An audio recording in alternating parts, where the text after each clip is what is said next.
Hello అందరికీ, welcome to my channel. అందరూ ఎలా ఉన్నారు? బాగున్నారా?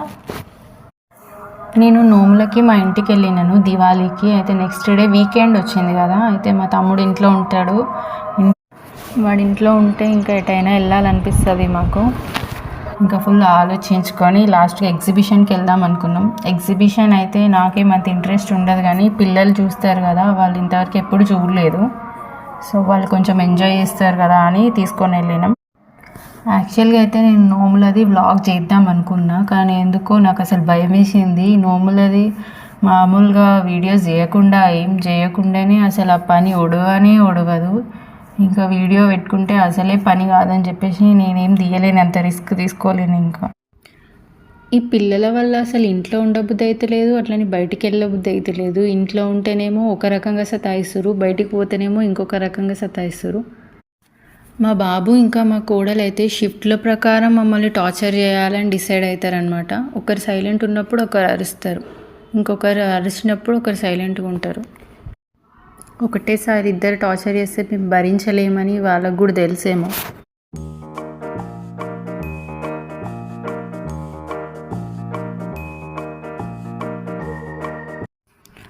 ఫొటోస్ దిగడానికి అయితే మంచిగా పెట్టుంటే అక్కడ సెట్లు అవన్నీ మంచిగా అనిపించింది నాకు. అదొకటైతే అట్లా కనిపిస్తే ఆగుతాం, ఆ ఫొటోస్ దిగాల్సిందే కదా కంపల్సరీ.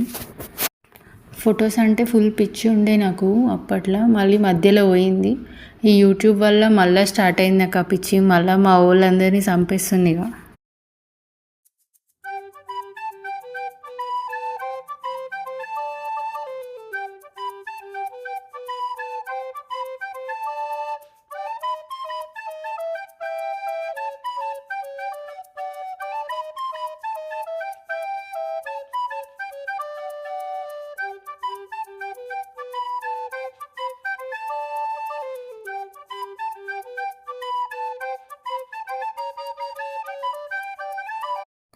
పిల్లలు షూట్ చేసిన తర్వాత నాకు కూడా ఒకసారి అది షూట్ చేయాలనిపించింది. ఇంకా నేను తీసుకున్నా.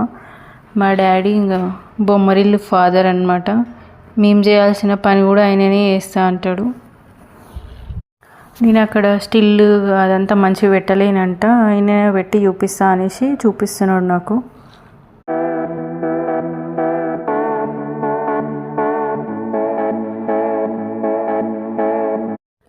మొత్తానికైతే స్టిల్లు పెట్టేదాకా వదిలలేడు మా డాడీ.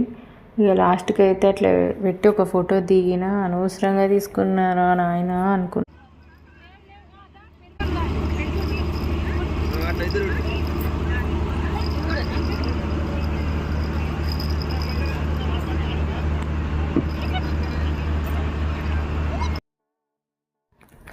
ఇదే బాధ ఇంకా మా బాబుతో. ఎక్కడికైనా బయటికి వెళ్తే ఉరుకుతూనే ఉంటాడు అని వెనకాల ఉరికి.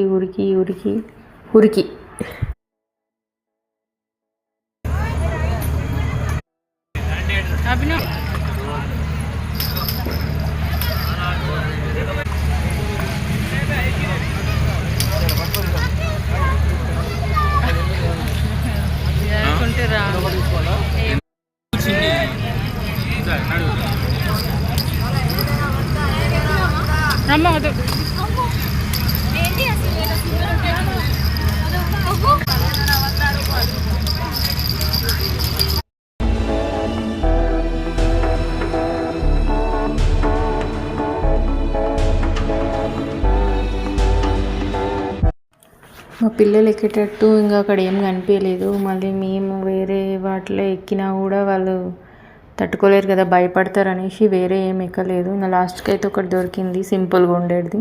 ఇంకా పిల్లల్ని తీసుకొని మేమిద్దరం ఎక్కినాం.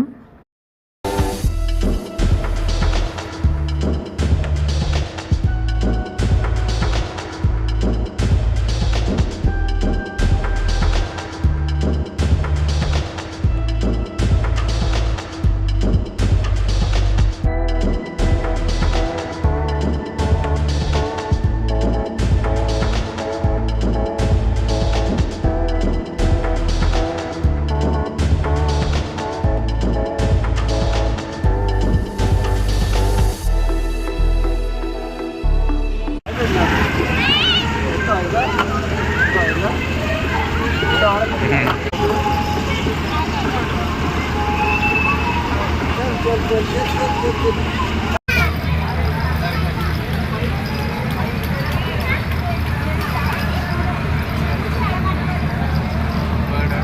వెళ్దాం?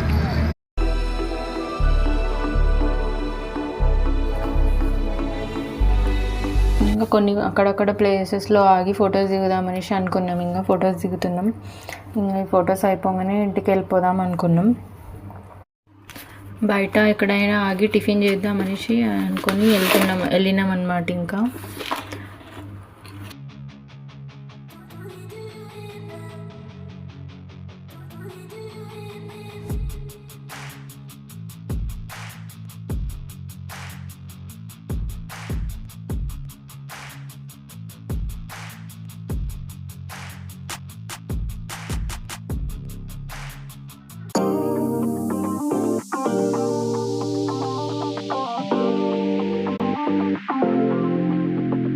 తర్వాత అయితే హ్యాపీగా అనిపించింది నాకు.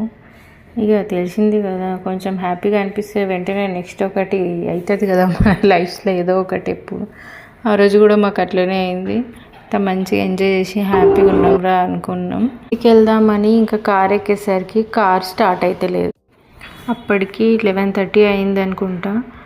ఇక పిల్లలేమో ఒక దిక్కు ఏడుస్తున్నారు, అదేమో స్టార్ట్ అవుతలేదు. పిచ్చి లేచింది. ఇక ఎందుకు స్టార్ట్ అవుతలేదా అని చెక్ చేస్తే అప్పుడు అర్థమైంది, బ్యాటరీది సర్వీస్ అయిపోయిందని అర్థమైంది. ఏదైనా బ్యాటరీది 3 years ఉంటుందంట కదా, మా కారు 4 years అయిందేమో. ఇంకా అది అందుకే స్టార్ట్ అవుతుంది. ఇప్పుడు ఇంకా ఎమర్జెన్సీ సర్వీస్ ఉంటుందంట కదా, దానికి కాల్ చేస్తే ఒక అతను వచ్చి దాన్ని ఛార్జ్ చేస్తే మళ్ళీ అప్పుడు ఇంటికి వచ్చినాం అనమాట. సో ఇలాంటిది ఎప్పుడు ఎక్స్పీరియన్స్ చేయలేదు. ఇది కూడా ఒక కొత్త ఎక్స్పీరియన్స్ లాగా అయింది. మీకు కూడా ఎవరికైనా తెలియకపోతే తెలుసుకుంటారని చెప్పేసి ఈ విషయం చెప్తున్నా. హ్యాపీగా కొంచెం బాధగా ఆ రోజైతే మా డే అట్లా గడిచింది. అండ్ మీకు కనుక వీడియో నచ్చితే లైక్ చేయండి, షేర్ చేయండి అండ్ సబ్స్క్రైబ్ చేయండి.